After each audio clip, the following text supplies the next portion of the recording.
Do you want to try these? Less calories, everybody. Way less calories. 2 egg yolks and half of the condensed milk that we normally add into our Brazo de Mercedes. Enjoy, everybody. Use my Heritage Steel Cookware 3-quart saucepan. Egg yolks. Okay guys, in addition to the egg yolks that we are using, I'm also using egg beaters. This is pretty much no artificial flavors, no cholesterol or fat. So for those of you who are trying to enjoy your Brazo de Mercedes but you don't want the cholesterol in it just like me, then this is what you should be using. Okay, 1 cup is equivalent to 4 egg yolks or 4 eggs. I'm adding another half a cup of egg beaters, so that makes it 6 eggs plus 2 egg yolks. Guys, you can buy this from any US grocery stores here in the US, of course. Also adding vanilla extract. Teaspoon, 1 teaspoon. I'm only adding 1/2 of this sweetened condensed milk, 1/2 can.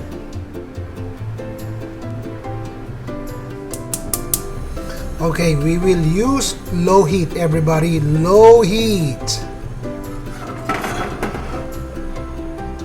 Then we will slowly, carefully stir it, breaking the egg yolks, mixing it well.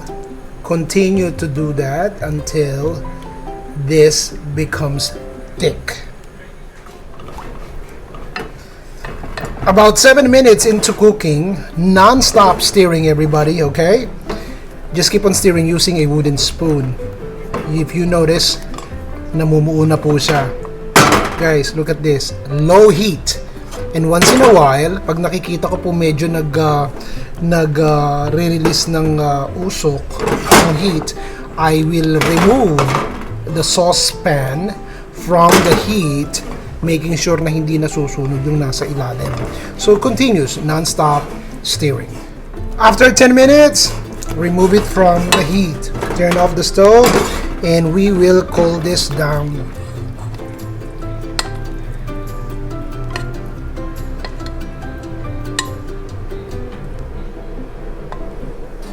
Egg whites into a very clean mixing bowl. Make sure malinis na malinis po and no traces of fat ang inyong ginagamit na equipment when you make your meringue. Okay? That's 9 egg whites. I'm using an old handheld mixer, guys, that I've kept over the years. But kung meron po kayong stand mixer, I would use that because mas maganda. This is lang for the benefit of those who do not have a stand mixer sa bahay because medyo may kamahalan po.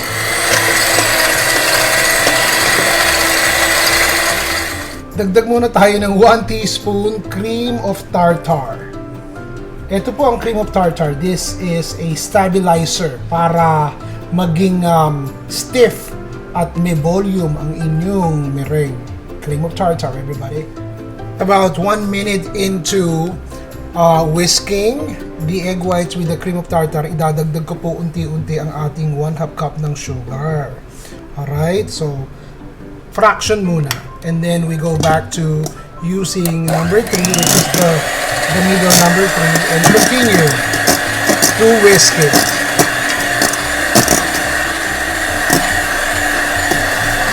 Okay. Tigil muna tayo after 2 minutes so you can hear me as I explain this to you.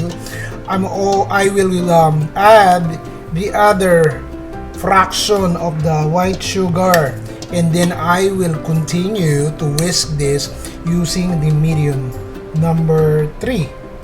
Okay? And then continue. Okay, let's stop. Ito po, after 5 minutes, this is the texture, the volume of the meringue that we are using, I will add the final part of the 1/2 cup sugar that we are adding. Guys, this is baking 101. Alright? Ito pong volume na ito is almost medium peak. What we want to achieve is hard or stiff peak. Yung talagang makikita nyo na matigas and holds its place. Alright? That's baking 101. We will continue to whisk this as we achieve that texture. Okay, after 7 minutes of whisking it non-stop, na-achieve ko na po yung hard peak na tinatawag, meaning ito, it hold its place. Alright? This is the consistency that you want to use kapag ka po gumagawa kayo ng meringue. This is baking 101. Okay. There's also such thing as over-whisking or whipping. Alam niyo po, pag na-over-whisk niyo ito, babalik siya sa kanyang soft stage. Alright?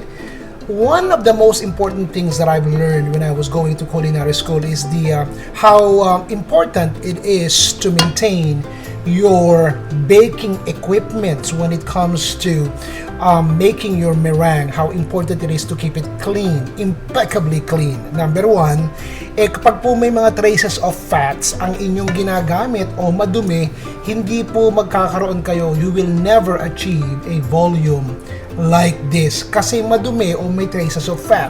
So some of you pretty much breaks your eggs and then nasasamang may konting egg yolks. Ay, big no-no po yun. Make sure yung inyong egg whites is just pure egg whites. Kasi kapag kami kasamang egg yolks, mahirap mong ma-achieve ang texture na gusto nyo when making your meringue. Okay? That's just baking 101. Something for you to learn. Okay, let's bake the meringue. First, let's coat your baking tray or baking sheet with cooking spray before you put the parchment paper on top. Cut another piece exactly the same size of parchment paper that you will use later on, okay? And then coat it again with cooking spray on the surface and also on the sides. Okay, para hindi po manikit ang inyong meringue later.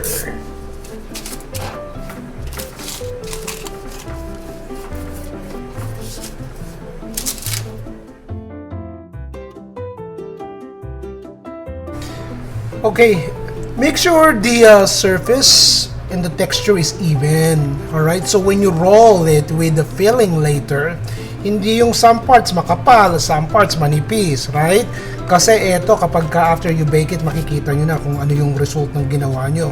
So just make sure without actually pressing too much dahil ayaw nyo mawala yung volume. Just make sure even po ang inyong meringue sa inyong baking pan. And this is what I use, a spatula. Okay, using a fork, let's add some design doon sa inyong meringue. So para mag-bake, ay makita nyo pong may line siya. Alright, doesn't have to be perfect, everybody. Alright, if you're just first timer and you don't bake a lot, you wanna give it a shot, guys, do it. Nakadali lang naman. Just follow the recipe, the easy instruction. Ayan. Ganyan lang siya. And then, ready to bake. Okay. Bake this 350.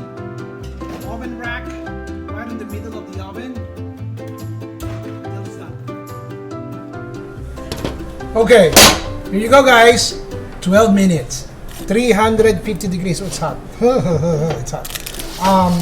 350 degrees, 12 minutes. Alright? Use the middle rack sa oven.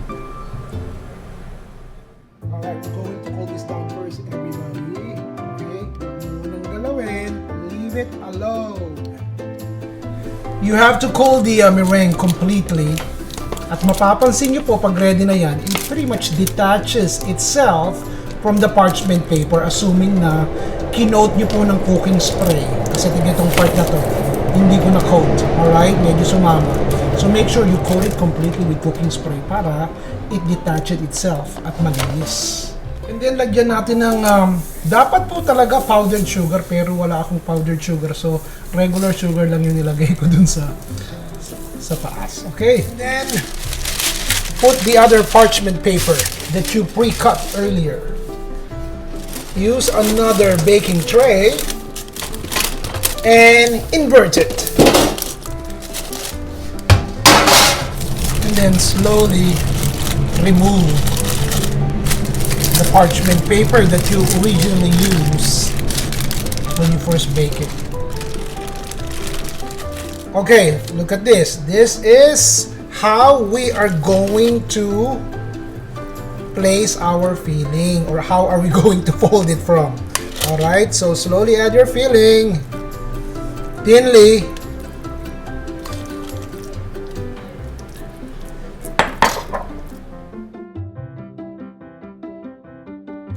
Let's start to roll it away from you. Okay, you're gonna be very gentle as you roll this away from you. You want to just press and then tuck and release the parchment paper. You can see as you roll it away from you slowly. Dahan-dahan po. Okay? So just keep doing that. Okay? Then roll one more time. Press. Release the parchment paper. Okay? And then roll it again using a tiny bit of force here, and then slowly roll. Parang lumpia lang. Okay, and then continue. Guys, I'm changing the angle of my the camera and also my hands. Look, minumove ko so you can see it. Talagang yeah, that's a challenge. So you move it close to you and then you continue to do that. Don't press too hard, but use a tiny bit of force. Okay, and that's it. Okay, let's see. Okay, ano ba itsura ng braso de Mercedes natin? Alright, so yan. Okay, I'm just rotating it para makita nyo yung all ends and all sides. We're gonna trim the sides, guys. Okay? Okay, let's slice off or cut off or remove the sides for a nice presentation.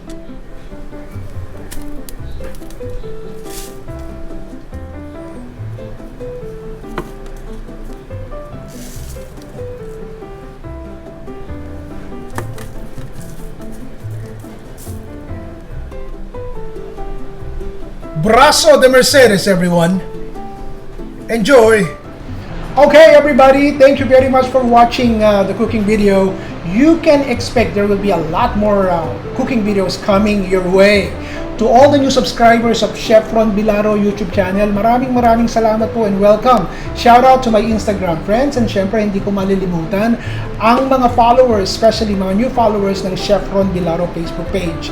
Maraming salamat po for always pressing the like, giving me positive comments, and sharing my cooking videos. Alright, until the next dish, Ron Bilaro po. Love you guys. Bye!